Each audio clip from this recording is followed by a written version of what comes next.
and this is the always lovely Camille ORELLANO. Hey everyone. And today we'll be talking about creating catchy content. I don't know if you got to read the bio or not, but this is basically a presentation on content marketing. We're going to start off. Okay, sorry. We're going to start off with a bit of a backstory. We're not going to go too much into this because this search engine optimization part can be an entire presentation in itself. We're going to touch on it because nothing will make sense without it. So, intro to search engine optimization. We'll start off by saying that Google, at its most fundamental level, is the coolest librarian in the world. That's its core product. Everything else is as with Android to the side. But the whole idea is that they give people like you or I or whoever the information they want, and they have a very, very good algorithm. I think the newest one is called Penguin, and it's based not only on your past search history, but also geography, tons of tiny little things that give you the information you want very, very quickly. Now, why do advertisers like search engine optimization? Why do they like advertising on the internet? The reason is because that's where people are. And that's the story behind all advertising since its inception. That's commercials, it's billboards, flash mobs, newspaper ads. You go where people are and you say a thing very loudly or repeatedly. Next slide, please. Now, we just covered why it's good for people. I wanted to keep that point up there. The algorithm keeps evolving because why does it have to keep evolving? Why does it need to keep getting smarter? Because there's always been marketers and advertisers, whoever, trying to outsmart it. And if anyone in here remembers web marketing in the 90s, these are the tactics people would use a lot of. This is before Google. This is when we used Alta Vista and Ask Jeeves and what have you. You could use what is called keyword stacking. So if you made a website, you can put in whatever keywords you wanted, because the way they found things was by perusing the keywords. So you could have a website about typography, but you could put in whatever you want. You could put in, I think the most popular word at the time was bikini. So a lot of people just threw that in there, and they put in explosions, computers, Steve Jobs, whatever would trick a system into that website showing up. Another one would be link farms. These still exist to this day. If you misspell a URL, like instead of typing in Google, you type in goggle, they'll bring you to just this random site full of stupid links. And there's companies that set these up because they think that's how you get better search engine rankings, more things that link to you. So let's say a page that someone will come to it by misspelling something, and they'll see their link and then click it and whatever. It's a big con. Don't do it. It won't work. It hasn't worked for a long time. And that's precisely what it is. It's a short con. You might get a little bit of money right now, but you will never be smarter than people at Google, because they hire very, very smart people to outsmart the types of people who are trying to trick everybody else. Now, on the topic of people, why do people matter to search engine optimization? Why does all this old stuff not matter? And why does social media matter to search engine optimization? The main reason is, and you've seen this before, if you like to read magazines or any periodical online, they integrate social media results into how important they think a site is. And if you go in a lot of magazines, you'll see they've integrated Facebook commenting systems. That's the way they do it. Every article you see has a little share button. It might be for Facebook or Google Plus or whatever it is. And that's what, if it's shared more, that actually makes it more important of the site. And it's just something a lot of people throw in. You can see it happening all over. And this is a big fundamental point we want to get across. Social media is the way of the future because it's the way of the past. All it is word of mouth marketing. And that's all any advertiser really has ever tried to do, is try and get people to like their thing enough that they tell their friends. Because your friends are really the only ones who listen to at the end of the day. Like, how many people really, really trust a commercial over their friends? That's good. I saw no hands. It's a bright crowd. We're getting back to that, and then there's people who try and kind of pervert that and yank it away from them, but the way you bring it back to being about people is through social media. And now, And this is another short one because we could talk for an hour about the numbers and statistics behind it. We just want to throw this in to show you that there is some data behind what we are saying. Slide. This is just some charts we grabbed from an eMarketer. It's a pretty decent website for statistics. If you can't see the back, I apologize. All these presentations will be available later for download from the site if you can't read it very well right now. The idea is this is basically the amount of people using social media right now over the past few years, up until 2012. You can find statistics like this anywhere. You can find billing charts and pie graphs and all this data that explain where it might be by 2020. Next slide, please. This is an interesting one. This is about advertising spending. And if you can see, traditional ad spending is going down, online is going up, and while online spending is nowhere near traditional spending, TV, radio, it costs less to do online as well. So factor that into your little data banks. Next slide, please. And I just threw this in because I want to talk about ad agencies very, very quickly because I interned at an ad agency in Toronto for a month called Henderson Bass Cone. And it's very interesting if you consider that digital media marketing is one of the fastest growing parts of agencies. A lot of the agencies that are being started right now are strictly digital agencies. And what's interesting is they can be run by 3 to 4 people. They don't need to hire a whole ton of people, and you don't need to spend a lot of money with them. So it's a really kind of agile way to start a business. And social media spending is still going up in traditional larger agencies like Ogilvy and Mather, for example. So now we're going to talk about how to create socially active content. I'm going to show you 4 things that you should consider when you're creating your content, your web pages, your articles, and blog posts, and even status updates on your social platforms. And not all of these can be applicable, but these are things to keep in mind. So first is trust. Is what you're saying genuine? Is it honest? I'm not calling you liars, that's not what I'm doing. I'm just saying people can tell, consumers can tell when it's generic content, when it hasn't been tailored to them. It's just kind of a generic thing that you kind of, thrown up there because you need something quickly. They can see through that. And more importantly, this new content you created, this article you posted on your website, does it have any links or sources that you gathered information from that help you compile a thoughtful, insightful article? I know there's some people a bit weary sometimes about providing all the information and sources that they've gathered because they want to be known as a thought leader. They want people to know that they can produce great work and great content and be relevant to their consumers. But there's nothing wrong with providing articles or links or videos that reinforce what you're saying because it only adds more validity to your article. And that essentially is what content curation is. Next is consistency.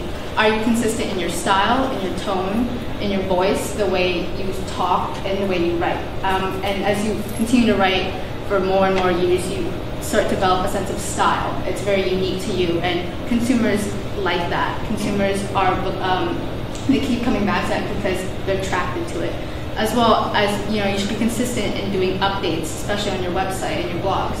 Try to do one once a week or a couple of times a week. They don't need to be long or exhausting, but something to offer as a new information because you want consumers to keep coming back to find new information because if they come back once a week and you're not seeing anything new, they're going to stop coming back and you'll just fall off the map.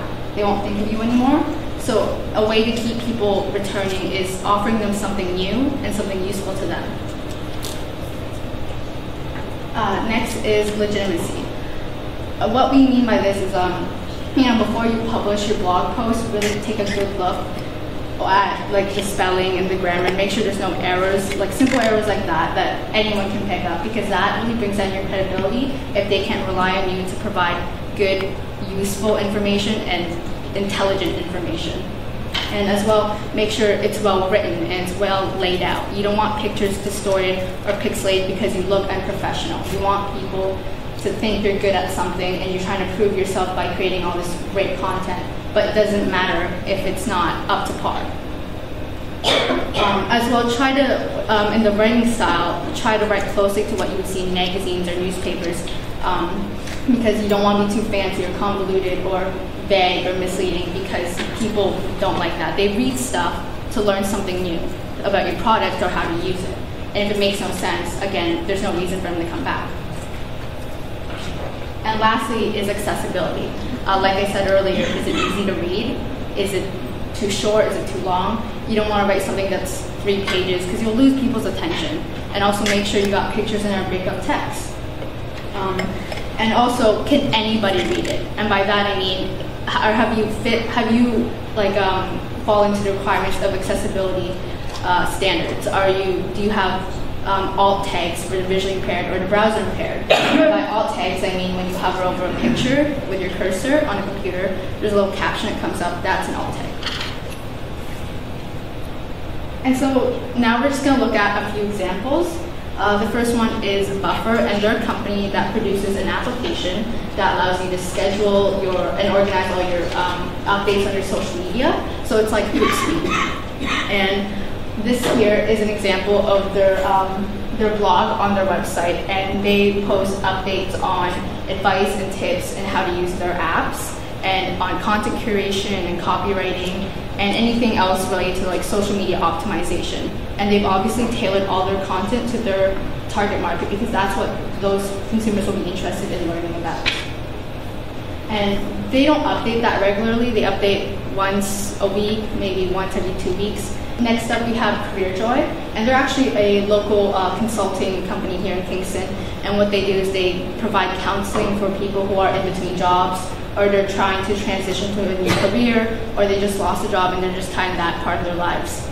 And again, this is a blog on their website, and it's kind of similar style with tips and advice and articles and stories from other people that can kind of help them deal with what they're going through, but again, it's tailored to fit the consumer.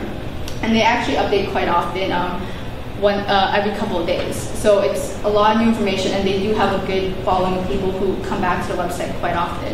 And they want to establish themselves as a thought leader in their market. Yeah, this is just a little comic I found. Kind of summarizes what we're trying to say here. I don't know, again, if you can read it and how big the screen would be. You can view this after. It just says the 5 types of social media strategies, like the like, grab, and broadcast. These are all traditional ideas, just blasting people with information and demands and requests. So the last one, which is titled All Too Rare, how can we help you be more awesome? And really, that's the core of what we're trying to get at here, which is touched on by good old-fashioned Robin Pepper up there at the end of Matt Landers, is you're trying to become somewhat of a thought leader. You want to help people. You're giving them something that they want, and you want to establish yourself as someone who actually cares about people, which is why we'll get into this a bit later, why it's so unique for individuals and small businesses.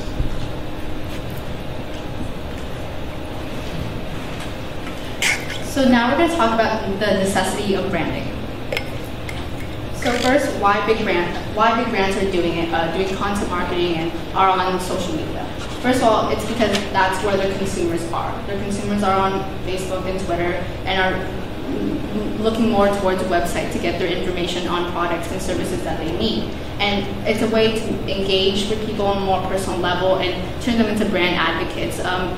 On social media, you have a way of connecting on more personally, as opposed to with traditional marketing where it's just kind of mass marketed and sent out in bunches, and there's no real human connection. And with social media, there is an opportunity to connect more individually as well. And also, it's inexpensive. Now, this is kind of weird. It doesn't cost you a lot of money if you're branding yourself, if you're branding your small business, because you can do it yourself. Unless you decide to hire someone else because you're too busy. But the trade-off is you have to take a lot of time, a lot of effort, and really care about the content you're producing, because if the content isn't good, it doesn't matter. And that you need to really care about what you're writing, because people can tell when there's no effort put into it, it's just kind of slapped on. So now, why you should want to do it. Regular people, it's really easy for us to talk about things we're passionate about, like something you really like, a sport you're really into. It's easy to talk about it, go on and on about it. And that's why individuals and small business owners kind of have an edge up on bigger brands. because as a small business owner, you put your heart and soul and your money into building this business up from the ground. And you've also connected locally as well to all the consumers, and you know what they like. So you know your brand inside out, and you can promote it, you can talk about it, and you know what consumers want to read and what they understand and what they're looking for. With bigger brands, they have to hire outside of the company. They have to bring in a content marketer who has no emotional attachment to the company, so it's not as genuine and it's not as connected to the company as it would be if it was a very personal thing to you. We're just nearing the end now. And so all this information we've thrown at you, we're gonna give you a couple of tips and advice on how to use it tomorrow. So first, for students and individuals, it's your opportunity to leverage your online presence.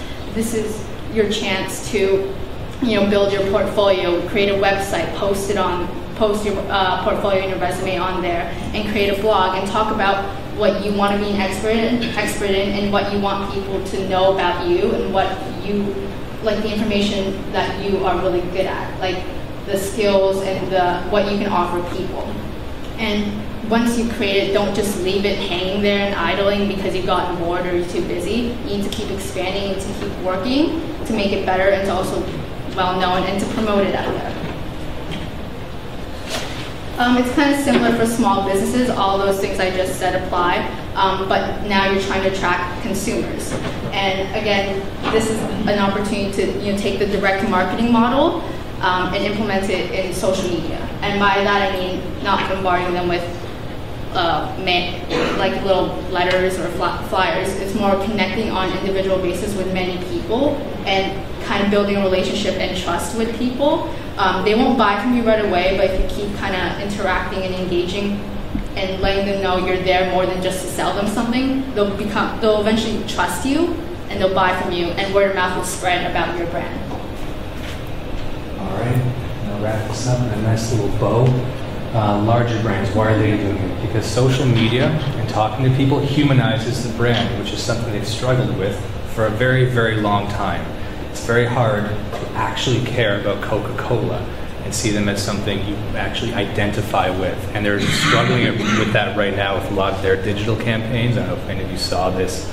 There's this thing where you can buy a Coke for someone else somewhere else in the world. And like you put in $1, you can buy a Coke for someone in South Africa, and they get it, and there's a little videogram that comes with it. Their new logo is Open Happiness, so they're trying to be a bit more approachable. More approachable than always, which sounds like a threat. It's larger scale, they have more money to do it, and they're struggling. What they're trying to do is become people like you, small businesses and individuals that actually have fans. Not if like a comedian has fans in the way that Virgin Mobile will never, ever have fans. A good example is Taco Bell. If any of you follow them on Twitter, I really like them because Taco Bell's kind of terrible if you've ever had it. It's a lot like dog food, and everyone makes fun of Taco Bell very, very openly. And Taco Bell's made a point of responding to people on Twitter in a very, very nice and kind of funny way, responding to their criticisms. And we're going to touch on this in another presentation. I believe Miss Haley Murphy and her partner will be talking about mitigating bad stuff on social media. But I want to bring back to an earlier point. I believe it was Matt Landers. He talked about niches and making this sort of individualistic content go wide. And the example, I want to give a couple of examples. One is a student. Now let's say you're a student from this program, my program, Advertising and Marketing. And if you want to be a thought leader, because that's what this is about, you want to be a thought leader about advertising. And you say, I want to be the thought leader on advertising in Canada. You're not going to get it. I want to be the best advertiser in Ontario. You're not going to get it. You're shooting too high. And what I find for stuff like this, content marketing, it's a very good litmus test for what it is you actually do. You have to force yourself to actually think about what you offer that other people don't. And you might start off by writing it. Writing it out is a very good way to figure this stuff out. Publish blogs, because they're free, or podcasts. There's a whole range of media you could do for this type of thing. We kind of focus on blogs, but podcasts are actually a bit easier to do and a bit more fun. Yeah, that's about it, I believe. Oh, actually, one more thing. Another example of what a small business in town, you might know about it. It's called Extreme Style. Has anyone seen that downtown? Yeah, I like them because they make really big pants covered in zippers and spikes, which is really my thing. But they've had a lot of trouble in Kingston because they started off wanting to bring a very urban style. There's a ton of these places in Toronto to Kingston. Now their niche, they don't want to be a thought leader on this fashion for all of Canada. They just need to be a thought leader for that in Kingston. So when we say thought leader, what I want to leave you with is it's okay to think small. It's okay to have a really, really small niche. No matter what your market is, if you own your market, you're golden.